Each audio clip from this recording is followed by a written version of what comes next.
Good morning to one and all. I welcome you all for the today's morning session for the energy engineering. So today we'll be starting our module 4, that is tidal power. Okay. So under tidal power, that is unit 4, it comes, you can see the tidal power, ocean thermal energy conversion, geothermal energy conversion. Okay. So tides are produced by gravitational attraction of the moon and the sun acting on the rotating earth. Tides are periodic rise and fall of the water level in the oceans due to various positions of rotating moon and sun. Oceans cover neatly 71% of Earth's surface. The water level difference is caused in oceans due to the tides, and tides contain a large amount of potential energy. The difference in the level between the high and low tide is called tidal range, and tidal range of 5 to 15 meter can be easily used to drive turbine coupled with generator to generate electric power. Okay. Second one, ocean thermal energy conversion. Ocean thermal energy is created by solar energy. When ocean water absorbs solar radiation, the absorption of solar radiation causes a moderate temperature gradient to develop in water from the top surface to the bottom of the ocean. This temperature gradient can be utilized using a heat engine to generate power. This process of conversion is called ocean thermal energy conversion. The surface water acts as a heat source and the deep water acts as a heat sink. And heat engine can operate between the sources and sink.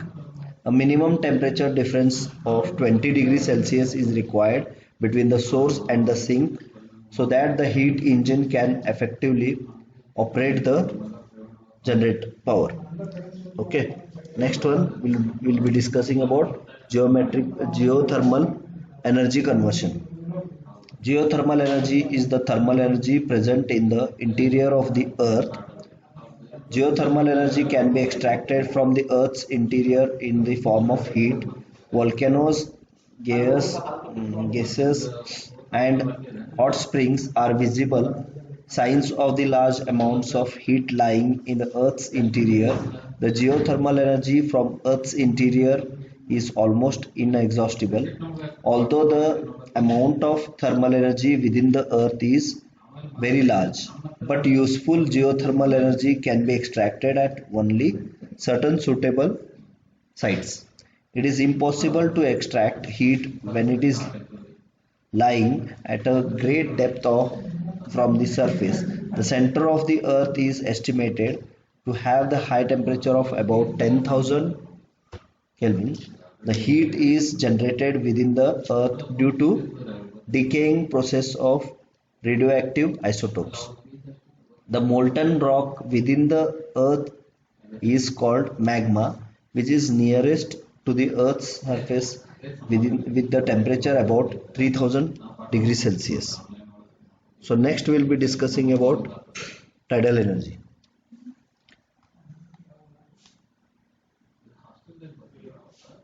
Next we'll be discussing about tidal energy.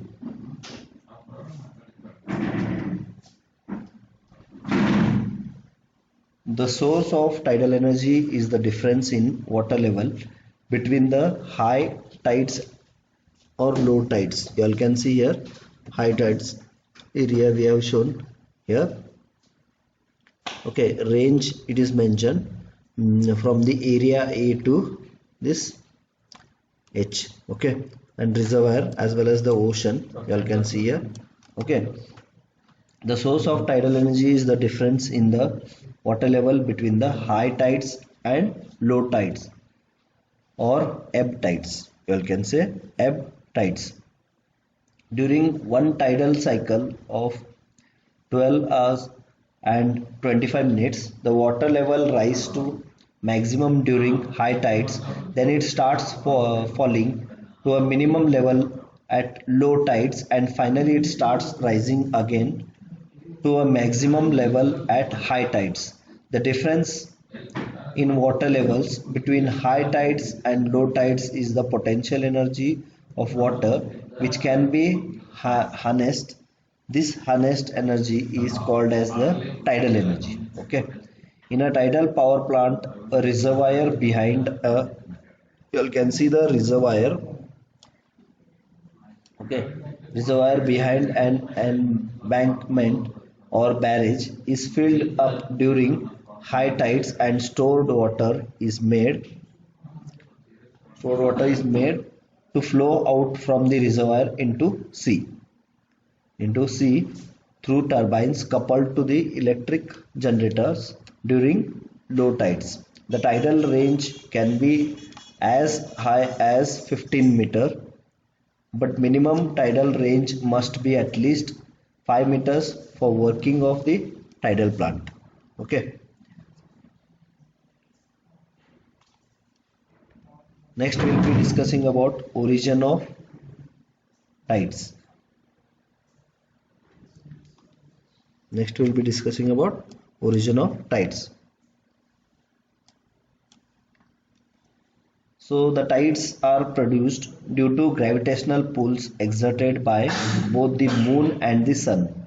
As the moon is nearer to the earth, the gravitational pull of the moon is about 2.33 times stronger than that of the sun. Owing to the gravitational pull of the moon, surface water on the earth facing moon is pulled and raised towards the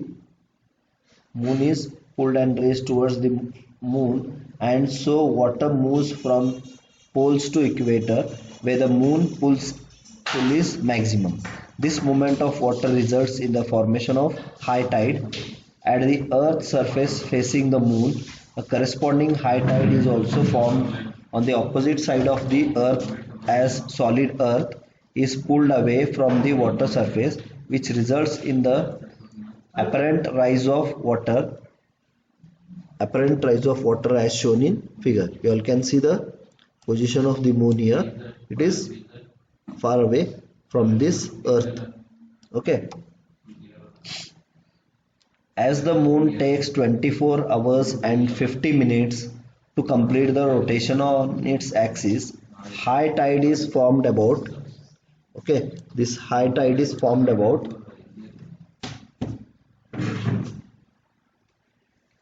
2 times at a place in its one rotation. That is a high tide. Okay, that is a high tide. Due to the moon is formed after a period of 12 hours and 25 minutes. The effect of gravitational pull by the sun is same, but it is 2.2 times lesser than what it is exerted by the moon. Earth revolves around the sun is 24 hours. Owing to this slight difference in periods of rotation, solar tides move in and out of phase with lunar tides. Okay, with lunar tides. Next we'll be discussing about spring tides. So when earth, sun and moon are aligned, when the this you all can see in the figure, when the earth, moon and sun are aligned during rotation in a line as shown in figure, these celestial bodies produce tides having maximum tidal heights as both solar and lunar tides are in phase. The spring tides are produced twice in a lunar month. Next we will be discussing about neap tides. Neap tides you all can see here. When the sun, earth and moon earth, when the sun, earth and moon earth directions are perpendicular as shown in figure. You can see the direction which is perpendicular shown in figure. Lunar and solar tides are completely out of phase. Okay, out of phase. The celestial bodies produce tides having minimum tidal heights, which are called neap tides. Neap tides are produced twice in a lunar month. Okay. Next we will be discussing about tidal variation in lunar month. Okay. So you all can see the variation in the figure itself. It is shown the variation of the tidal variations in a lunar month. Okay. So the tidal variation resulting in spring and neap tides in a lunar month, which is shown in figure. Okay.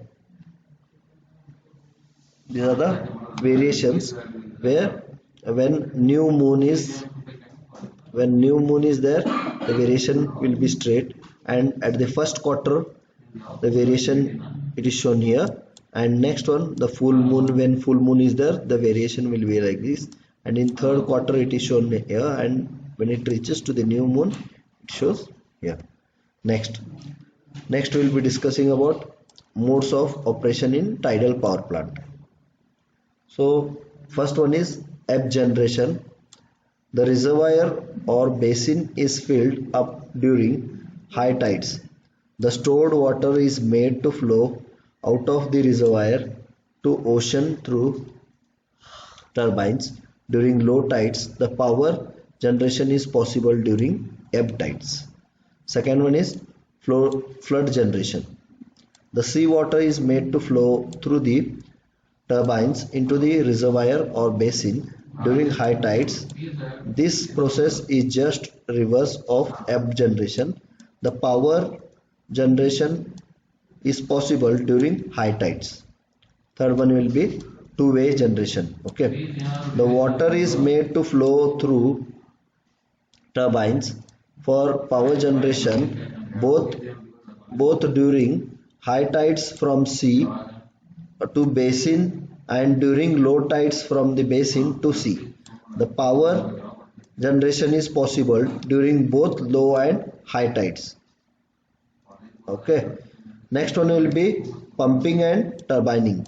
The reservoir is filled using first one, that is rise of sea water during high tides. Second one, pumps to pump sea water into the reservoir. The turbine acts as a pump to pump water into reservoir during high tides and as prime mover to the generator during low tides. Next one, we will be discussing about the components of tidal power plant. First one will be dam or dike. The function of dam or dike is to form a barrier between the sea and the reservoir basin. Dam is also built between basins in case of plant has more than one basin. Okay. Sluiceways are provided in the dam so that the water can enter into the basin during high tides. This may also be provided to empty the basin during low tides. Sluiceways are controlled through gates. Last one is powerhouse. A powerhouse consists of turbines, electric generators, and other auxiliary equipment. The water with high potential energy is made to run through the turbines to run generators for power production. Okay, next we will be discussing about feasibility of tidal power plant. So first one, tidal range. The minimum tidal range for economical power production from tidal energy is 5 meter. Second comes cost. The site should be such that it needs minimum cost to construct a dam to create a basin of a required storage capacity of water in ocean. Okay. Third one will be shipping traffic. Okay. shipping traffic.